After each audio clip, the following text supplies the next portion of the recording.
બનાસકાંઠામાં બે ખેતીવાડી અધિકારી લાંચ લેતા ઝડપાયા છે। સમાચાર સામે આવ્યા છે બનાસકાંઠાથી। સમગ્ર મામલે તપાસ પણ કરવામાં આવી છે। તો આ મામલે તપાસ પણ કરવામાં આવી છે, જેમાં ખાતરના સ્ટોકનું ટ્રેકિંગ કરવા માટે લાંચ માંગી હતી।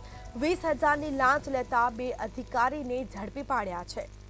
તો આ સાથે જ એસીબીએ બંને અધિકારીઓને લાંચ લેતા ઝડપી પાડ્યા છે। કાયદેસરની કાર્યવાહી કરવામાં આવી છે। તો ખાતરના સ્ટોક ટ્રેકિંગ કરવા માટે લાંચ માંગી હતી। બનાસકાંઠામાં બે ખેતીવાડી અધિકારી લાંચ લેતા ઝડપાયા છે। તો સમગ્ર મામલે તપાસ પણ કરવામાં આવશે। તો સમાચાર સામે આવ્યા છે બનાસકાંઠાથી।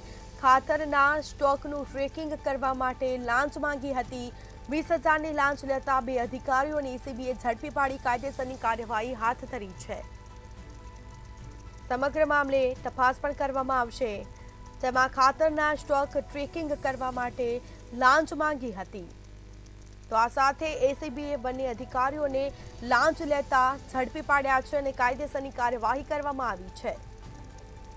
તો આ મામલે કાયદેસરની કાર્યવાહી કરવામાં આવશે। તો બનાસકાંઠામાં બે ખેતીવાડી અધિકારીઓ લાંચ લેતા ઝડપાયા છે।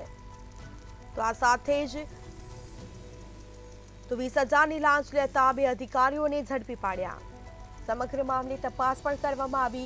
ચંદ્રિકા થુબડિયા અને રમેશ મકવાણા ઝડપાયા છે।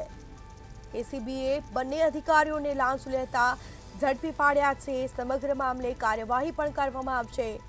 તો બનાસકાંઠામાં બે ખેતીવાડી અધિકારી લાંચ લેતા ઝડપાયા છે। 20,000ની લાંચ માંગી હતી।